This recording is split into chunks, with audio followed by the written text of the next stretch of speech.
You're listening to the NASM-CPT Podcast with Rick Ritchie, the official podcast of the National Academy of Sports Medicine. Welcome to the NASM-CPT Podcast. My name is Rick Ritchie, and today we're going to have a debate. The debate is on whether there is a controversy here between drawing in the navel to stabilize the spine, or abdominal hollowing, versus to brace, this abdominal bracing. So abdominal hollowing, or drawing in the navel, sucking in the belly button towards the spine, and that's where the transverse abdominis is primarily, which wraps around the entire abdominal region. When you contract that, it sucks the belly button in towards the spine. Abdominal bracing, on the other hand, is almost like, you're going to get punched in the abdomen, and you tighten your core really tight in order to make your abs tight. So which is of value in order to stabilize the spine? And the debate is really coming because there are people that have a tendency, and these are professionals in the field that do this as well. They have a tendency to pick one, and then they downplay the validity and the value of the other, even though they both have plenty of research behind them to show value. It's just, why are they valuable, and what do they do? And is there a potential where one would work in lieu of another or work better than another? So we're going to look at the evidence today. This is going to be a research-heavy day, and I've got all the research here, and I've got it written out, but I write out their names, so I can't pronounce a lot of these people's names, and there's a lot of et als in here. So what I'm going to do is I'm just going to say research shows, and that's going to help to cover my base for the purposes of this podcast, and then we'll be able to provide maybe some written content so you can look at some of the research itself if you wanted to look it up and find out where it comes from. But let's talk about research surrounding abdominal hollowing and abdominal bracing. We'll provide a better understanding of the literature and the research and the evidence that is out there. Now, one thing very important to note, a research study doesn't prove anything. Research studies don't prove anything. Research studies show a correlation between variables, and it is important to use all of the research that's out there. So this is things like systematic reviews. These are meta-analysis. This is taking all or many of the research that is out there on a particular topic, put it together in a large study to find out what content is there and see if it creates a better whole picture understanding of what certain things do. So with that being said, there is a lot of research on each one of these topics. So what I want to do is discuss it and get into the idea of where these things started. And really, a part of it started with Bergmark, who in 1989 identified the lumbopelvic hip complex and divided it into two systems, like a local system, where those are the intrinsic stabilizers of the spine, and a global system, which are the larger movement muscles of the spine that also cross the lumbopelvic hip complex. And these muscles influence everything that we do because the LPHC, the lumbopelvic hip complex, the core, is the center of the body. So anytime we push with the arm, then it has to anchor itself onto our axial skeleton with muscles, and the axial skeleton has to stay strong in order for us to push, pull, rotate, and stabilize things when we are grasping. So same thing goes with our legs. So the core is very important in exercise, and we're going to look at, let's talk about abdominal hollowing first.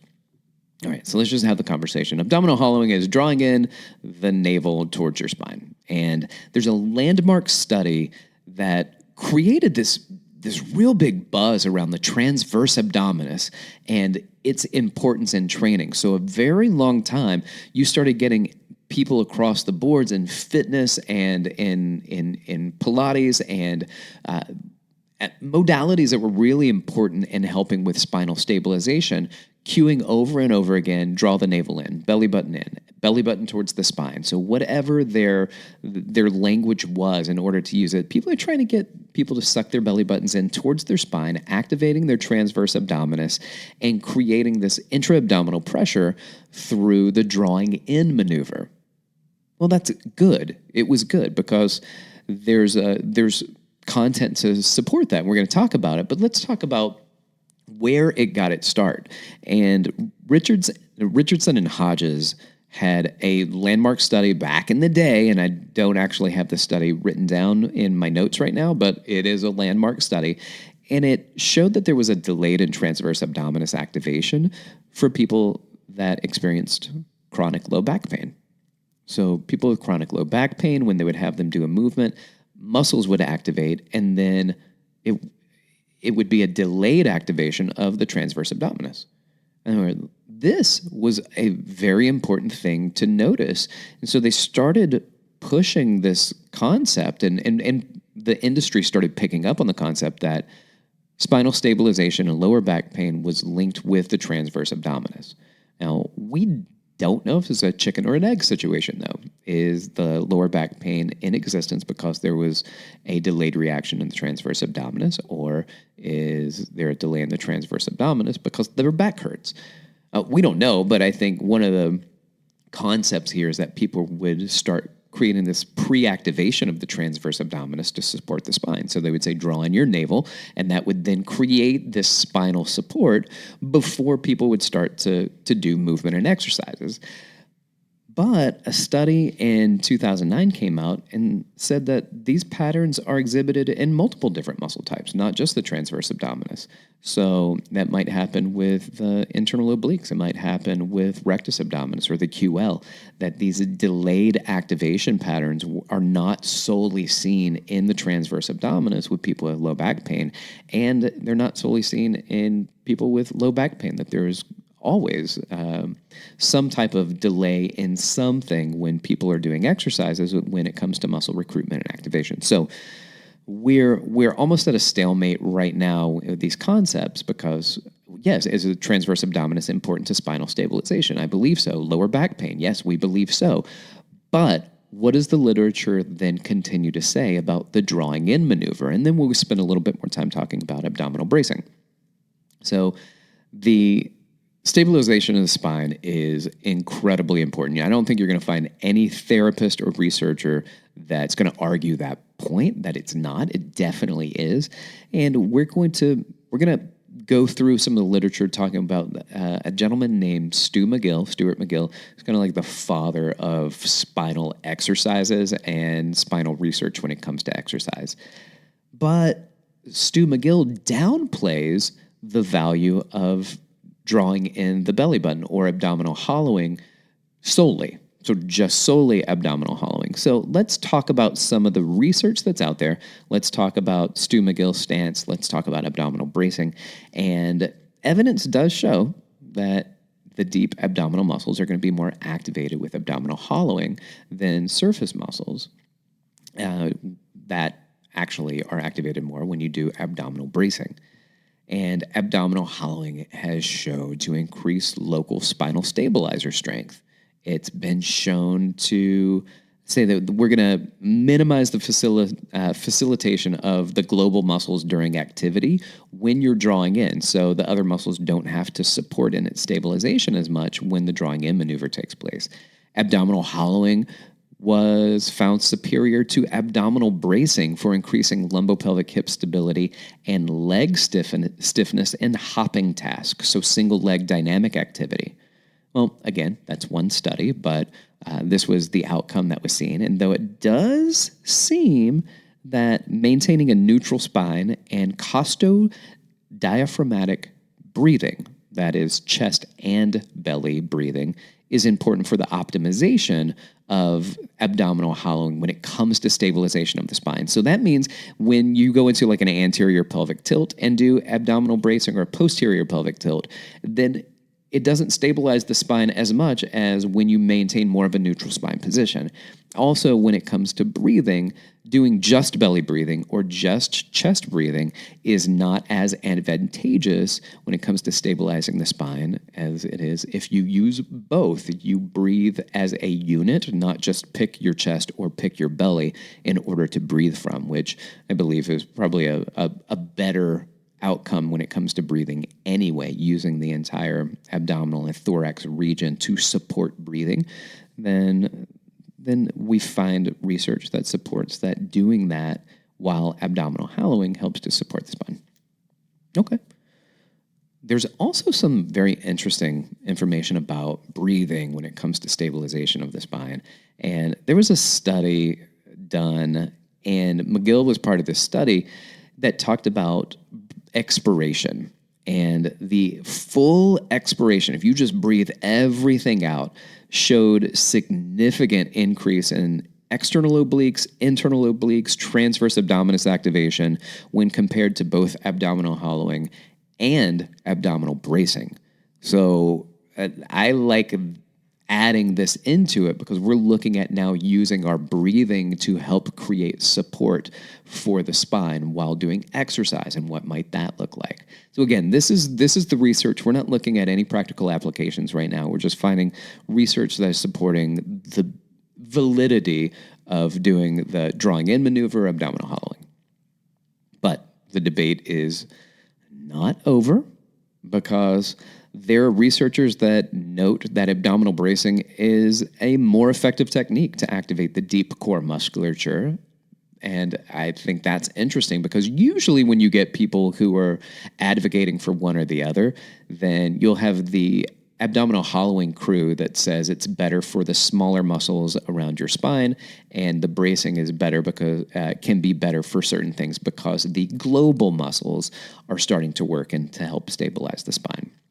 But I don't think that is completely and always the case. So we want to be conscious of what the information says and then how we start to apply it.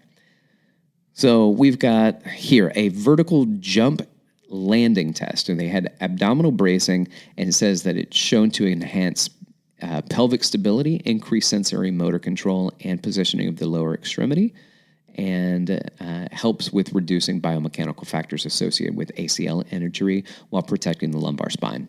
That sounds valuable. Let's look at, check mark for abdominal bracing. We've got multiple data out there that questions the efficacy of treating lower back pain solely by using abdominal hollowing. So for those that say, somebody's got lower back pain, just do abdominal hollowing, and that can help mitigate the effects of lower back pain. And that's not necessarily true either. Research out there supports it. But if you're looking at it and said all you're doing is abdominal hollowing, then you might not be doing enough.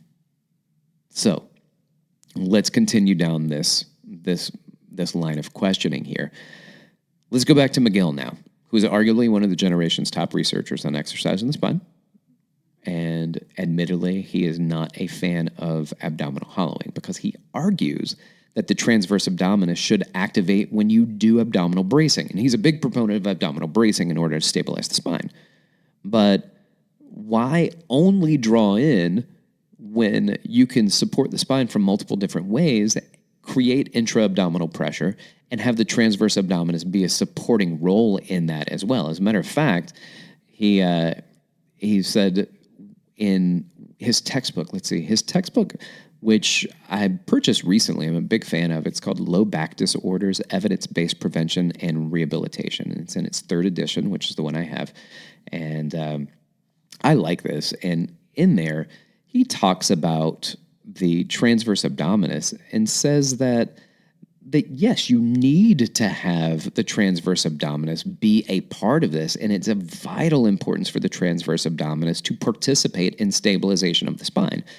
But he just doesn't believe that abdominal hollowing is the best way to do that. He believes abdominal bracing and engaging the transverse abdominis is highly indicated for that.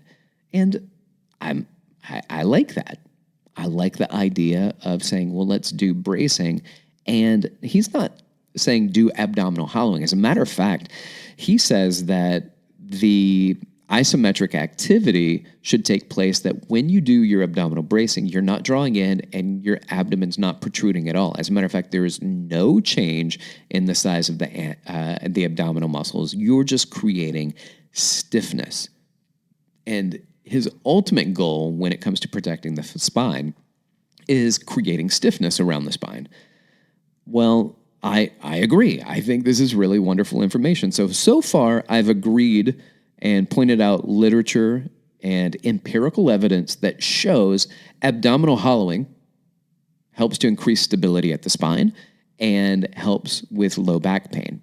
I've also found research and pointed out that doing abdominal hollowing solely for mitigation of low back pain is not ideal, and that abdominal bracing can be more effective in certain circumstances than hollowing. So what do we do? And we got evidence to support both. But here's the thing, in application, what should we employ? I think early on in stages of training, you gotta cue abdominal hollowing, and it's probably a good starting point when it comes to trying to get somebody neuromuscularly to understand what's going on and how to create this transverse abdominis drawing in maneuver. So practicing drawing in is valuable, and practicing abdominal bracing is valuable, because once you go into abdominal bracing, you're going to get more out of your stabilization. Let's say you're doing a standing single arm chest press and you're not bracing your abdomen, you're just drawing in. Well, you're missing out on some of the stiffness that all of your muscles can help to create stabilization through your LPHC. So adding stabilization in, adding in the drawing in maneuver or the abdominal hollowing to support your spine is vitally important to know how to do both of them.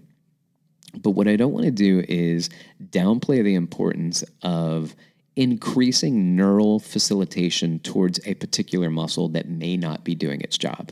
And we know that the transverse abdominis and internal obliques are very closely linked, and it's almost impossible to separate those two muscles when it comes to spinal stabilization. So when you draw in the navel, then you are also getting a very strong activation of your internal obliques that is going to work concurrently with each other through the thoracolumbar fascia or aponeurosis to stabilize the spine, and the SI joint, which we also have support from drawing in maneuver and bracing to support the SI joint.